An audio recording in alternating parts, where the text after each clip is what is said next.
Kontaktitiedot ovat jokaisen yrityksen tärkeää pääomaa. Harvalla yrityksellä kuitenkaan on kaikki kontaktitiedot tallessa, vaan työntekijöiden luomista kontakteista on tullut sosiaalisen median ja matkapuhelinten kehitysten myötä heidän henkilökohtaista omaisuutta. Nykyisin arvokas bisnesverkosto syntyy useimmiten LinkedIn-palveluun, eikä siitä suoraan ole yritykselle mitään hyötyä. Samalla CRM-ratkaisuista on muodostunut henkilökunnalle pakkopullaa, eikä niitä haluta käyttää. Kontaktien hallinta tökkii siis pahasti. Osoitekirjojen ylläpito on työlästä. Käyntikortteja kyllä jaetaan, mutta niiden leviämistä ei voi seurata. LinkedIn palvelee tehokkaasti nyt työntekijöitä, mutta ei yrityksiä. Kontaktien arvoa ei voi määrittää, koska kommunikaatio jää usein muistin varaan. Ja exit-tilanteissa arvokas kontaktiverkosto kävelee ulos lähtevän työntekijän mukana. Seuraavaksi tutustutaan, kuinka Introdex tuo kaikki kontaktitiedot yrityksen hyötykäyttöön. Introdex avautuu käynnistettäessä listanäkymään, johon käyttäjän kontaktit kerääntyvät visuaaliseksi hakemistoksi. Näytön ylimmältä riviltä löytyy käyttäjän oma käyntikortti, jonka voi helposti muokata. Kaikkia tietoja voi täydentää sekä päivittää, ja oman kuvan vaihdat vaikka kännykkäkameralla kuvaten tai valitsemalla sopivan kuvan puhelimen albumista. Käyntikortti voidaan brändätä lataamalla yrityksen logo palveluun, joka ilmestyy sen jälkeen automaattisesti kaikille firman työntekijöille. Käyntikorttiin on helppo liittää myös käyttäjän haluamat sosiaalisen median linkit, kuten esimerkiksi LinkedIn-profiili ja Skype-tunnus. Interaktiivinen Introdex-käyntikortti on helppo jakaa.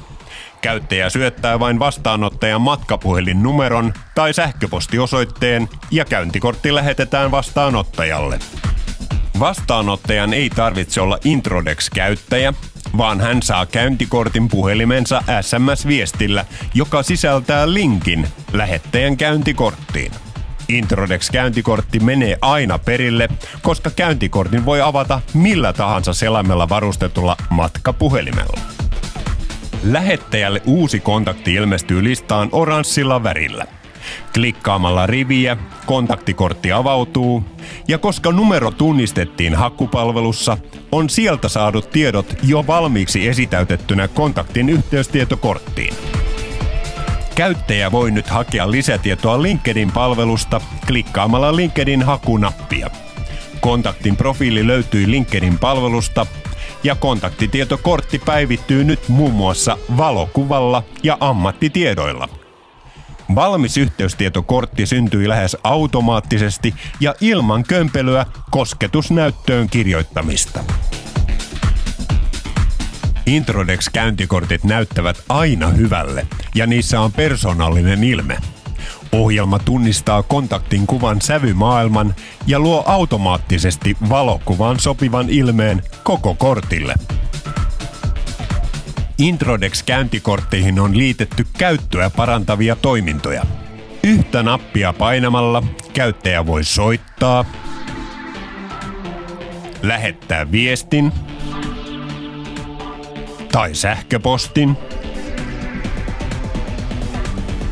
etsiä kontaktista lisää tietoa Google-haun avulla, katsoa yrityksen sijainnin kartalla tai selata LinkedIn-profiilia. Myös Skype-puhelun soittaminen onnistuu nappia painamalla. Kaikki kommunikaatio sekä se, mitä kontakti on lähettäjän tiedoilla tehnyt, tallentuu henkilökohtaiseen logilistaan. Siitä on helppo seurata, mitä kontaktin kanssa on tapahtunut ja milloin, ilman että sitä täytyy mitenkään erikseen tallentaa. Introdex tekee sen automaattisesti. Kun interaktiivisen käyntikorttisi vastaanottaja tekee jotain yhteystiedoillasi, kuten esimerkiksi googlettaa sinua tai lukee vaikka LinkedIn-profiiliasi, saat siitä matkapuhelimeesi viestin, joka tallentuu myös aina kontaktin logilistaan.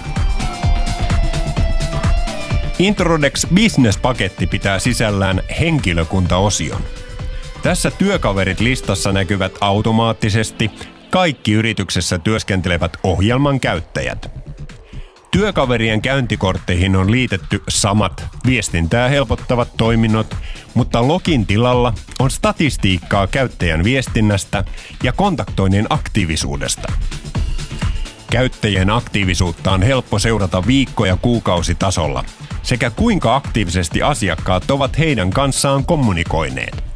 Näitä tietoja voi käyttää myynnin ohjaukseen sekä muuhun henkilöstön kehittämiseen. Samalla pelkistetty statistiikka kannustaa aktiivisuuteen, kun omia tuloksia voi vertailla muiden kollegojen kanssa. Toinen Introdex Business-paketin tärkeä ominaisuus on yrityksen kontaktit-osio. Sinne kertyy yrityksen yhteinen kontaktiverkosto.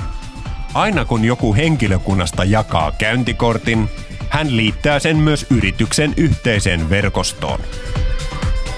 Listalta näkee heti, kuka on kontaktin luonut, ja avaamalla kontaktin yhteystietokortin voi hyödyntää helppoja viestintätoimintoja. Logilistalta on helppo tarkistaa, miten ja milloin kontaktia hoitava henkilö on viimeksi ollut yhteydessä. Introdex-palvelussa aina käyttäjä päättää, kenelle yhteystietonsa näyttää. Introdex-palvelusta ei voi hakea yhteystietoja, ellei käyttäjä ole niitä julkaissut erikseen avoimeen verkostoon. Avoin verkosto on tarkoitettu niille, jotka haluavat verkostoitua eteenpäin ja ovat sitä varten asettaneet omat yhteystietonsa esille toisille Introdex-käyttäjille. Avoimesta verkostosta voi halutessaan helposti poistua. Introdex Business-paketti pitää sisällään kontaktikohtaiset logit, yhteystietohaun sekä työkaverit-osion, josta henkilöstön aktiivisuutta voi seurata. Lisäksi kaikki kontaktit logitietoineen kertyy automaattisesti yrityksen kontaktit-osioon. Tarvittaessa Introdexiin voidaan toteuttaa integraatio yrityksen olemassa olevaan CRM-järjestelmään, josta annetaan erillinen tarjous. Tutustu nyt Introdexiin ilmaiseksi. Voit ladata ohjelman heti App Storesta klikkaamalla kuvassa olevaa linkkiä. Introdex Business-ominaisuudet saat käyttöösi, kun olet yhteydessä myyntiimme. Ota yhteyttä myyntiimme ja kerää kaikki yrityksenne arvokkaat kontaktitiedot hyötykäyttöön.